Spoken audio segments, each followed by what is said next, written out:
Hello there. I have a rather nice mood today, and I actually don't want to speak about English grammar.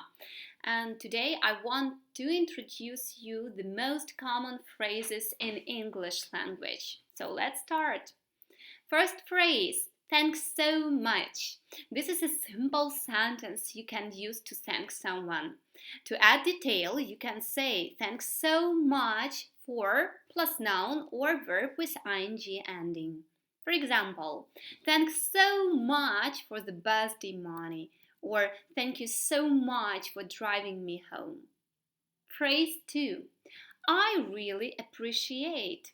You can also use this phrase to thank someone. For example, you might say, I really appreciate your help. Or you can combine first and second phrase all together. For example, thanks so much for cooking dinner. I really appreciate it. Or thanks so much. I really appreciate you cooking dinner. Number 3. Excuse me. When you need to get through but there is someone blocking your way, say only excuse me. You can also say this phrase to politely get to someone's attention. For example, excuse me, sir, you dropped your wallet. Or excuse me, do you know what time is it? Number 4. I'm sorry. Or you can say, I'm so sorry. Use this phrase to apologize, whether for something big or small.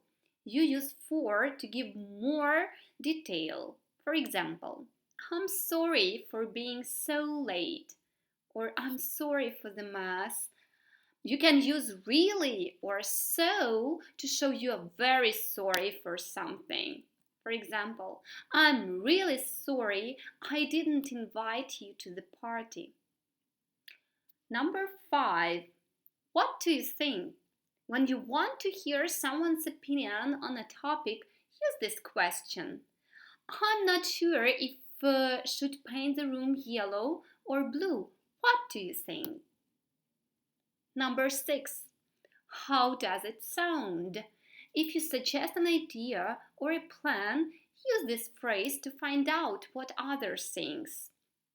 We could have dinner at 6 and then go for a movie. How does that sound? That sounds great. It's number 7. If you like an idea, you can respond to number 6 with the phrase great. This great can be replaced with any other synonym like awesome or perfect or excellent or fantastic. For example, my mom is baking cookies this afternoon. We could go to my house and eat some. How does that sound? That sounds fantastic. And the last phrase for today. Oh, never mind. Let's say someone doesn't understand an idea you are trying to explain. If you've explained it over and over and want to stop, just say, oh, never mind. You can now talk about something else. You can also use never mind to mean it doesn't matter or just forget it. In this situation, say it with a smile and in positive tone, though. Otherwise, when you say this phrase slowly with a falling low tone, it can mean you are bothered or upset. For example, are you going to the grocery store today? No, I'm not. But why? Do you eat something? Oh, never mind. It's okay. I'll go tomorrow. What phrases should we use for learning English? The most important phrase which you have to use while being abroad and not having a great and excellent command of English language is I'm learning English. It means you are absolutely sure that you don't understand it perfectly well. This simple phrase tells people that English is not your native language. If you are a total beginner and just started after I just started learning English. For example, my name is Yana and I'm learning English. Second phrase is I don't understand. It's very important to show the person when you don't understand something. Use this phrase when you don't understand what someone means. Sorry, I don't understand. Next phrase, could you repeat that, please? If you would like someone to say a word, question, or a phrase one more time, use this question. Since to repeat means to say again, you can also ask, could you say that again, please? We can say please either at the end of the sentence or right after you, like this. Can you please repeat that? Or can you repeat that, please? Next phrase, could you please talk slower? Native speakers can talk very fast. Fast English is very hard to understand. This is an easy way to ask someone to speak more slowly. This phrase is not grammatically correct. Pay attention to that. However, it is used often in everyday speech. The grammatically correct question would be, could you please talk more slowly? But native speakers use could you please talk slower. That's because slowly is an adverb, so it describes verbs like talk. But slower is comparative adjective, which means if you should be used to describe nouns like people, places, or things, not verbs. For example, my car is slower than yours. Next phrase, thank you. That helps a lot. After someone starts speaking more slowly for you, thank them with the idea phrase. With this phrase. You can use it in many other situations.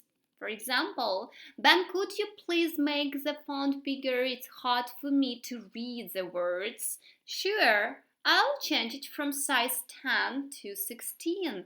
How this? Thank you, that helps a lot. When you don't know some word, you can ask, what does this word mean? When you hear or see a new word, don't be afraid to ask, what does font mean? And you can say that it's a style of letters, numbers, and punctuation marks when you type. Next, how do you spell that? Very often you know how is the word written, but you don't know how it is pronounced. And if you don't understand something, you can simply ask, how do you spell that? Very usually, English spelling is obligatory for names. For example, my name is Yana.